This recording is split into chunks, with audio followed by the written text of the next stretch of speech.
And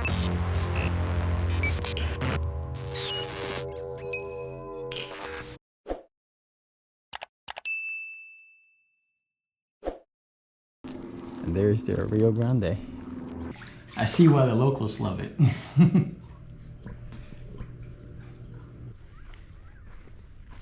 Let's see. Woo! Good morning from my campsite last night. I'm somewhere near the Capitan Mountains. I'm on BLM land. And this was my view. Now, I haven't seen anyone come through here yet. I don't think there's many, if any, people out this way. It was peaceful.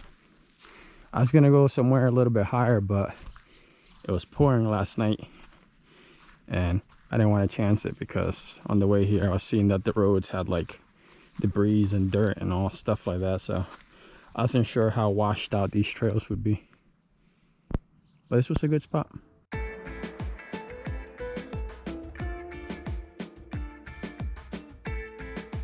So I stopped for the scenic view. I'm in Lincoln County, New Mexico, which is one of the largest counties in the United States, but the population is about 20,000. There's a lot of cool history. Billy the Kid was in this area, but the reason why I stopped is for this. Smokey Bear, fire prevention team leader. The mountain gap before you is Capitan Gap. Smokey Bear was found here as a badly burned bear cub. Clinging to a char tree, firefighters rescued him after a fire burned his home in 1950. Smokey grew up to become the living symbol of fire prevention. So on the left here we have West Mountain. The gap in between is Capitan Gap. Then we have Capitan Mountains. Then you have Summit Peak over here. And then you have Pierce Pass right here. And then you have Captain Peak to the right of that, or Capitan Peak. And then you have Sunset Peak. Now, one thing that people tend to get wrong a lot is they call him Smokey the Bear. It's Smokey Bear. I guess it just rolls off the tongue a little bit easier when you say Smokey the Bear, but the name is Smokey Bear. Welcome to Smokey Bear Historical Park. This park commemorates Smokey Bear and describes the history and development of this national symbol of forest fire prevention. The original Smokey is buried here within sight of the mountain where he was found orphaned by a fire raging in the Lincoln National Forest.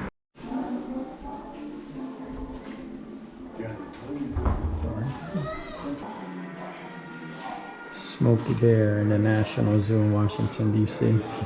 8 years old, 250 pounds. Ray Bell. Pretty sure that was the gentleman that took care of him, but we'll read more about it. Yes, he was real. He was a North American black bear. Nobody really know who found him. It's just a crew from Fort Bliss, Texas.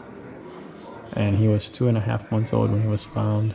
He weighed about 5 pounds. So as a tiny cub, Smokey lived for several weeks with Ray Bell, who was a pilot for the New Mexico Department of Game and Fish. Bell had flown the little cub to Santa Fe, New Mexico to be treated for his burns.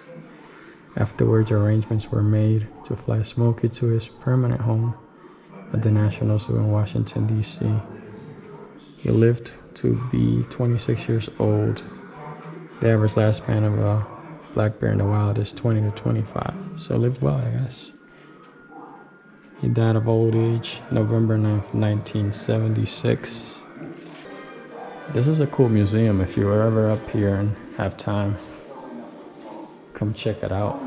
I'm gonna read a little bit and get y'all some information about it. But come here and enjoy it for yourself. So the Fire Prevention Initiative was a World War II initiative. And originally, it was Uncle Sam on the posters. So this all started as part of the war effort because the War Department considered lumber nearly as crucial as ammunition.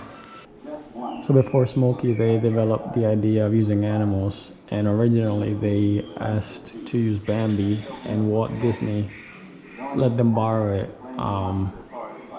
and it was a success. But then they had to pick a different animal because they just let him borrow it. It's just a loan, and they try to figure out what animals would be good for the general public, but also look big enough and tough enough to put out a fire. So Smokey's original name was Hotfoot Teddy, but it was suggested to name him Smokey after the colorful, admired assistant chief of the New York City Fire Department, Smokey Joe Martin. Smokey also had a girlfriend. Her name was Goldie. She was named to commemorate the golden anniversary of New Mexico's statehood. And she was found near Magdalena, New Mexico. The campaign was successful because by 1968, about 98% of all school-aged children in America and about 94% of all adults in America recognized who Smokey was. And so that success spread over to other countries where they had their own different mascots. Australia had a koala, Mexico had a bear, Canada had a beaver, etc. After Smokey started the Junior Ranger program, it got its own zip code as well. And that zip code would be 20252. So I have frost if I could borrow a car and go get the bear. It's a pretty big museum. Definitely takes some time to get through it. If you're ever near here, come check it out. Capitan. It's only $6 for adults to get in, and I think it's cheaper for kids. Capitan, New Mexico. So in the back they have a garden that tells you all the different plant species around here, native. Everything else in between. Has a little loop all the way around with markers and information about them. Soap tree yucca. So that's the plant we're seeing at White Sands. I'm sure just about everyone recognizes this. Have a memorial for New Mexico's wildland fallen firefighters. It's beautiful. And here is Smokey's final resting place. This rock or boulder was brought down from the mountain where he was found. It's just telling us the story of how he was found, how he was flown to our nation's capital to become the living symbol of wildfire prevention. And after his 25 years, he was replaced by another orphan black bear from the Lincoln National Forest. A donation. Well, that's a cool park. You can even see things from the outside like this. Got a cool comic book and some stickers as well. Well, it was fun spending time at Smokey's hometown. The museum is a beautifully curated museum. Huge thank you to Mary and Max at the museum. You guys were a lot of help. Appreciate all your inputs and suggestion. And yeah, on to the next adventure.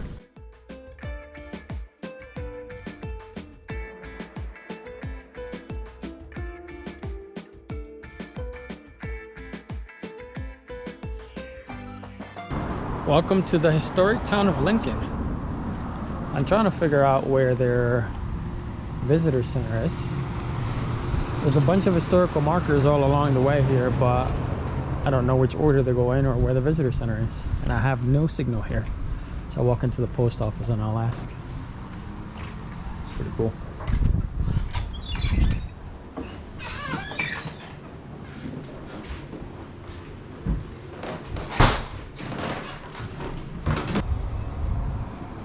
This was built in 1877. Walked into the post office speaking with Carrie. It's awesome enough to give me postcard and a sticker. Awesome. Billy the Kid, Lincoln, Mexico. Now I want to do this tour. I think it starts at 2 here. But the problem is, it looks like it's about to start downpouring, and I'm not trying to get caught in that. This is all outdoors at the end of the day, so have to figure it out. Also, everything in New Mexico seems to close by 5, so if I want to hit my next location, I have to do it before then. And it's currently 2 o'clock.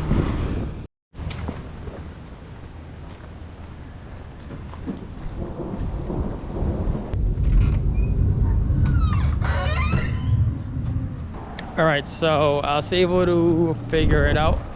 There's a total of 25 historic sites here. It is a walking tour. It already started raining and I hear thunder above me, so I will have to save this for another adventure. So now I have another reason to come back to New Mexico. Here's some of those historic sites.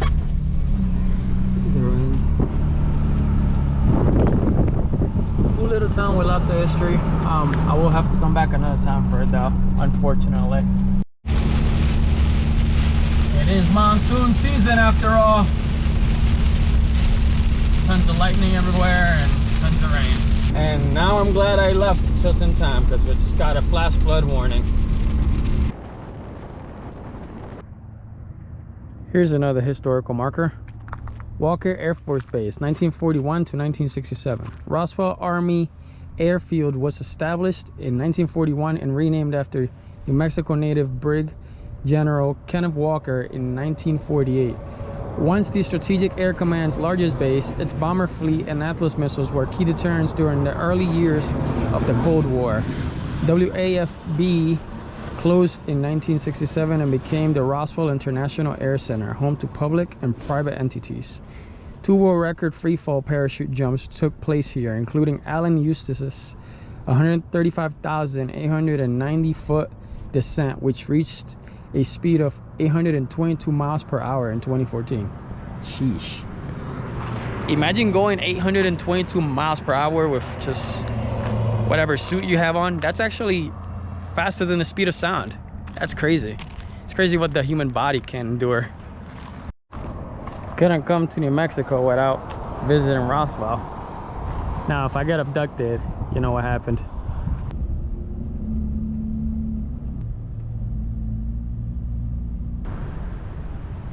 They fully embrace the UFO theme and alien theme. Even their street lamps have alien eyes. That's a beautiful building there.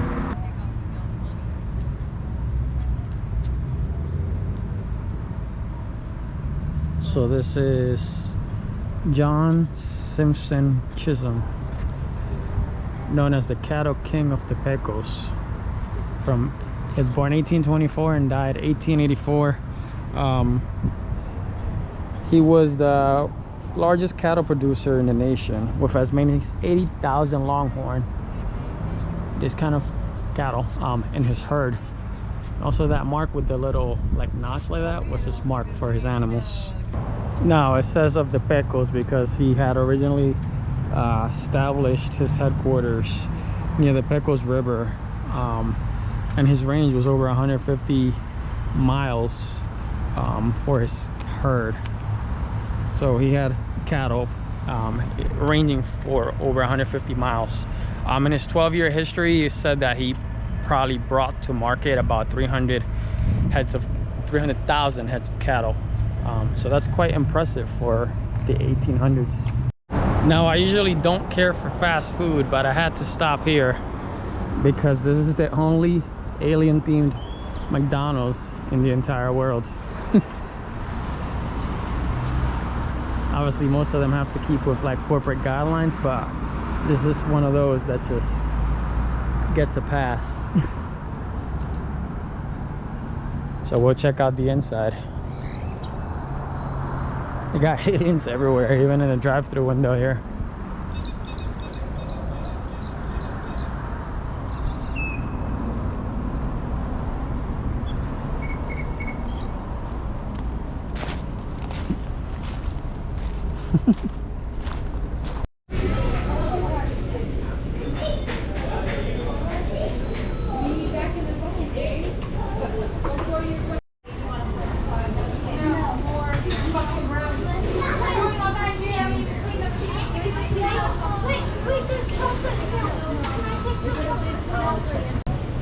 Got the alien up there.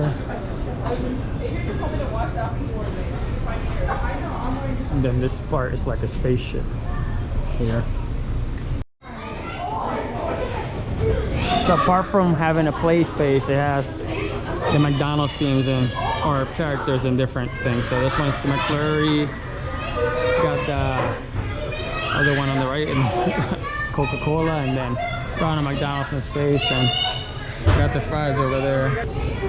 So it's got the McDonald's characters and their own little themes up here.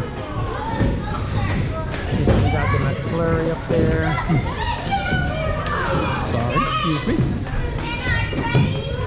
McFlurry, you have Ronald up there in the spacesuit.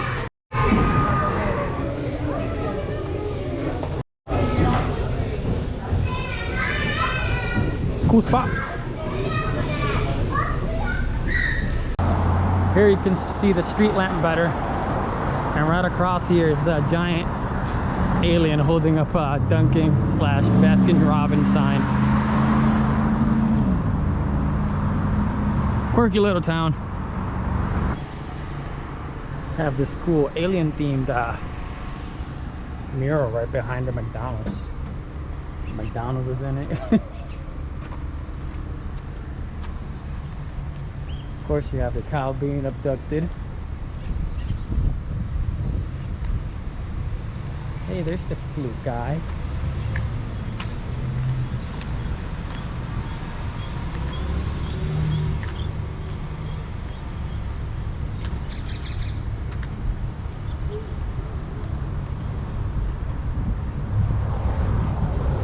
Brain right on McDonald up there. That's cool.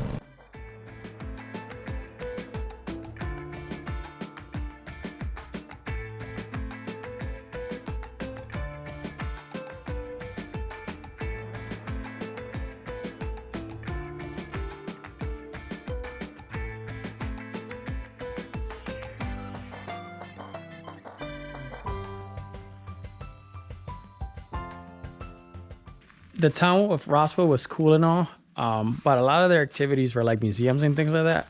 And museums, everybody experiences them differently.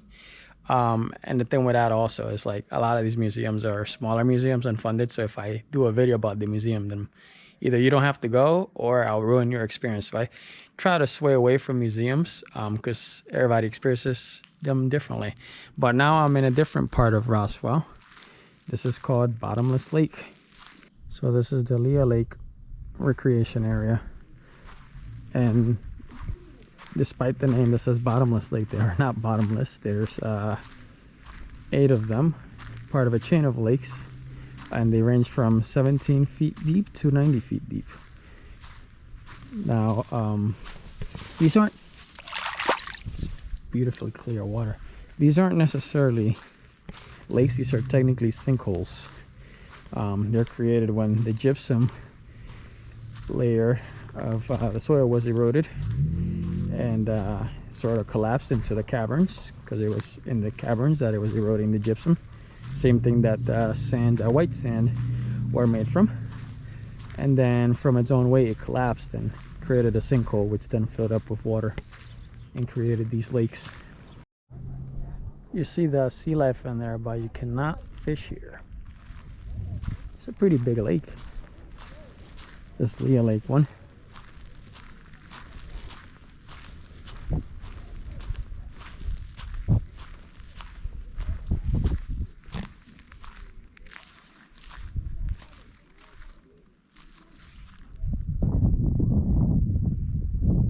Beautiful spot. Let me see if I could check out the other recreation area, or at least the other part of the park, because like I said, it's one of 8 lakes. Not sure if it'll still be open. I mean, this is the only thing that I found so far that's open after 5 in New Mexico.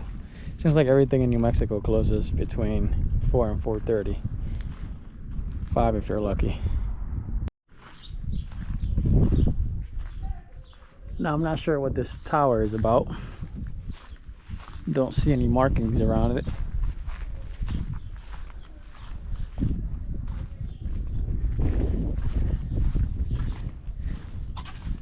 No clue. Anything on the door? No? Check out this other end of the lake.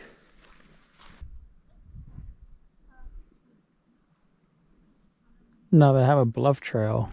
From what I could make out on this board, it's a 1 mile trail that ends at a different lake. However, it's 1 mile one way and the sun is about to come down, so I'm gonna see if I could drive to it. Now this is the Figure 8 Lake because it connects somewhere in between here with this one here.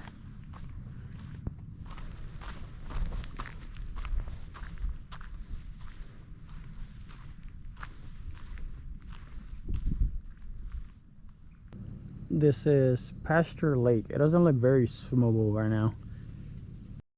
So I think this is the first one out of them so far that have a no swimming or diving sign. Looks very picturesque. This is Inkwell Lake. Wow, look at that. Could only imagine what it looks like with the sun reflecting off of this.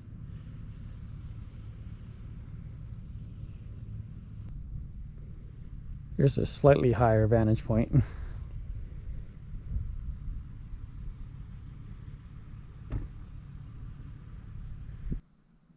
This is Mirror Lake. And it connects with another one on this side. Or at least it would if it was higher with the water level.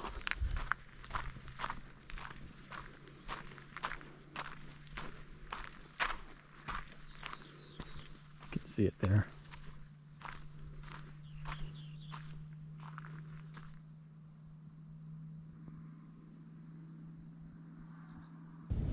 Mirror Lake is 50 feet deep, elevation 3,483 feet.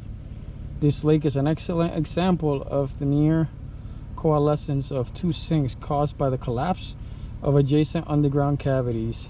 An even more unusual aspect of this lake is that the water to the right can support game fish, while the water to the left has a saline content too high for these fish to survive. Now that's cool. So this one can't support marine life, that one can. Here's a different vantage point of Mirror Lake.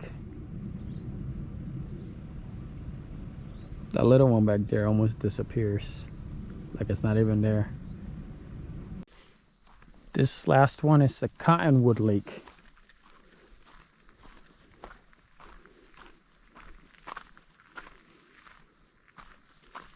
I suppose there's no swimming and diving on this one.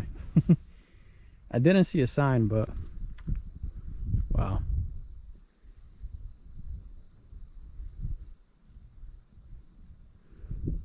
Nature is awesome. Well, that was Bottomless Lake State Park. Those were all the ones that I can find and check out.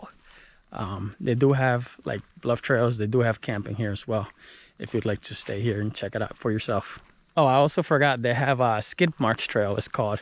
It's a 3 mile mountain bike loop as well that you could do if you're into mountain biking. This is another one of the lakes, but I couldn't find a name for it. This one's way bigger and it looks like it has an inlet and outlet sort of thing on the map, at least. I don't see it from here. Maybe that way, because it looks like it's a bridge.